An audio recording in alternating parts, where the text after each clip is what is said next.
So Americans are moving around doing their thing, and then you say there is this two-step process. So number one is zoning. Before zoning came along, people could just build wherever they wanted, I guess. And so which probably had problems for sure. But so when did zoning kick in? Yeah, this is a really interesting story. Zoning starts in eight. We know the specific place where we first get zoning in America. It's 1885 in Modesto, California. There was land use law before zoning, right? So you couldn't just do something that was going to hurt your neighbors. But they had to show real damage, right? So if you had a tannery with lots of obnoxious, foul-smelling stuff on the property, you couldn't build that next to somebody who was living next to you. But that was how the law worked. You had to show a real harm. People could do what they wanted with their private property right up until the point that they were harming others. And maybe that was creating a fire hazard, or maybe it was, a factory that was polluting. So you could regulate what people could do, but you couldn't say something is perfectly fine, but we're only going to let you do it in one place and not in another place. That was not legal. In Modesto, they've got a problem. The problem is that Modesto is filling up with two populations. One population is white gold rush miners and people who are trying to make it in California. The other population is Chinese Americans who are trying to make it Good in times. California. Let's go. Chinese American railroad workers. Yeah, they get kicked off the railroads, and they're trying to find something to do to still have access to the American dream, Survive. to survive, right? And there is Yeah. something that people desperately need in California in these years. The gold rush, they're really a very, it's dirty work. Their clothes are dirty, but they will not stoop to do their own laundry. They consider laundry to be women's work. It gets so, I'm not making this up, it gets so desperate that a clever entrepreneur in San Francisco makes it his business to collect everyone's dirty laundry, to put it on a boat in San Francisco and send it to Hawaii to get washed. And then they return the clean laundry by boat like 6 weeks later back to San Francisco. That's how desperate they are. Yes, Um, and the Chinese are like, we'll wash your clothes. Yeah, great. That's a job. Like we need a job. This is a job. We're going to make it in America. We'll wash your clothes. So they set up these laundries, and they live in their laundries, right? These are like most small shopkeepers. They live above the business, and they put the laundries into white neighborhoods because that's where the customers are.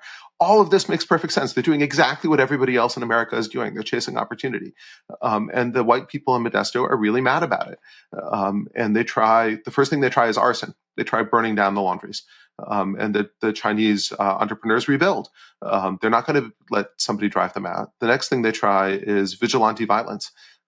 They put on hoods and march through Chinatown and smash windows and beat people up. And again, the Chinese rebuild. The third thing they try is zoning.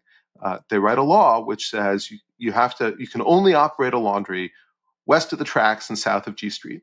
And it's a clever law because it doesn't say anything about the Chinese. Yeah. But if you look, I pulled an old map of Modesto, and if you look in that year, there's only one block of buildings west of the tracks and south of G Street, and it's got a label on it. It says Chinatown, right? So this is a ghettoization law. This is a law which says all the Chinese need to move into Chinatown. And what they figured out was if you segregate the use of land, you can segregate the population.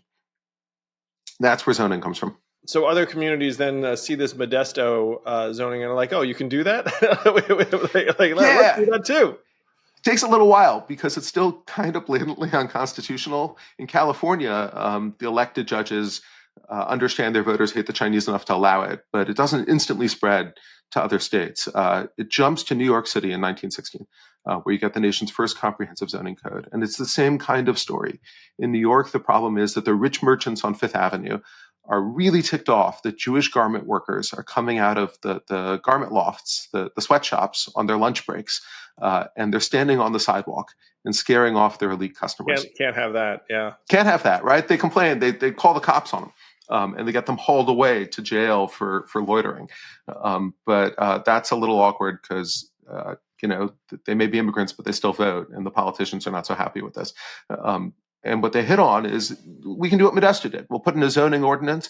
We'll push these garment workers back into the Lower East Side, and we won't have to deal with them anymore.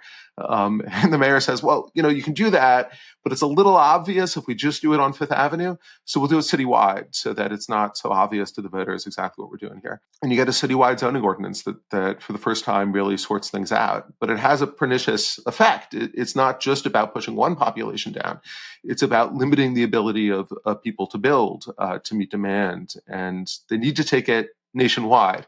This is the catch. The guy who comes up with the ordinance, he says, I know this is unconstitutional. I know the Supreme Court is going to strike it down because you obviously can't do this. But there's a loophole. If it's spread widely enough, by the time the first challenge gets to the Supreme Court, they'll uphold it. So if we spread zoning nationwide quickly enough, we can pull this off and turn something that's blatantly illegal into something that's legal. And he does. He proselytizes for this, and zoning starts to spread nationwide.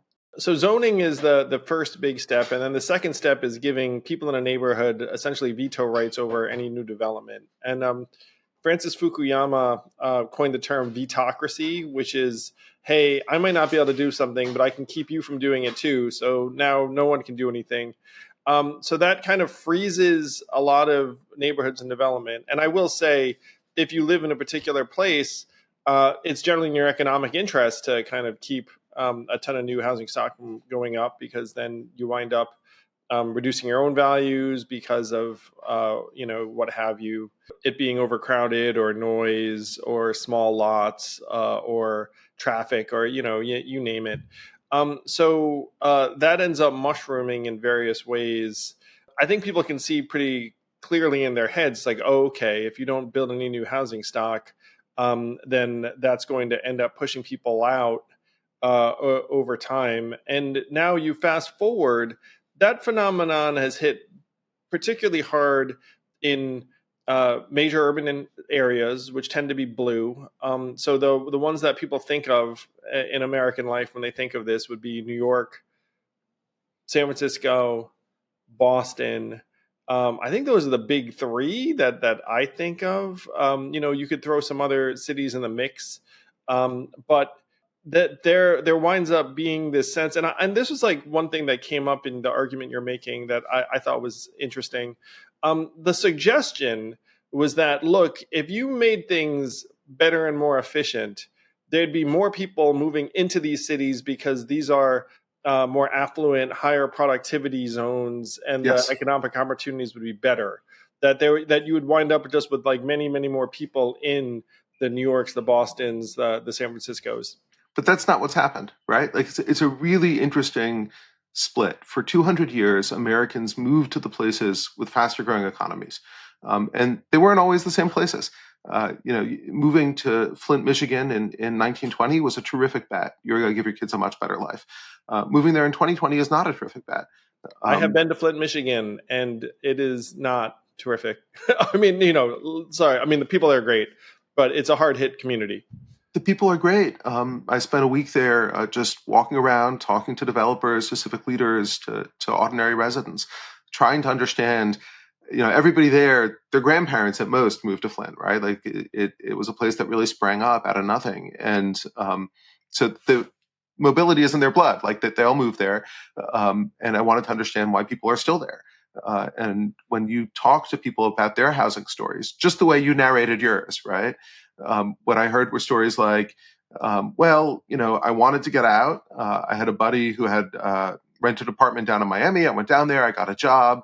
He moved on. I couldn't pay the rent by myself on the job that I found, so I came back to Flint. Or I'd really like to be with my sisters in Texas, but I'm paying $140 a month in rent here, and I asked her what she's paying, and I can't afford that. Or I have a house, and even if I sold it and took the sales price, it wouldn't be enough for a down payment in a place with jobs. So you talk to people, and they're kind of stuck in cities like that. I can't stress how weird that is, right? Like America, for 200 years, the gap between the richest and the poorest places in America was narrowing because people would move from poor places to rich places. If you were a janitor in Alabama 50 years ago and you moved to San Francisco, you'd pay more in rent. Your cost of living would go up, but you'd make a heck of a lot more as a janitor. You'd end up way ahead, like 40% ahead. Yeah. And today, if that same janitor in Alabama tries moving to San Francisco, he'll still make more. In fact, he'll make a lot more. But his housing costs won't just cancel it out. It'll leave him net behind. He'll have less money in the bank account at the end of every month. The rational choice is to stay making a lot less. And it's not just that he's not making more as a janitor. The cool thing about moving, and I think really something that we don't focus on enough, is that moving is a chance to redefine your whole life, right? When you move from one place to another, you're getting a new set of social relationships. You're usually switching jobs. You're often switching occupations. You arrive, maybe you're working in an old declining industry where you're coming from. But when you land in a new city, you look around for where the jobs are. And the jobs are usually in the fast growing industries.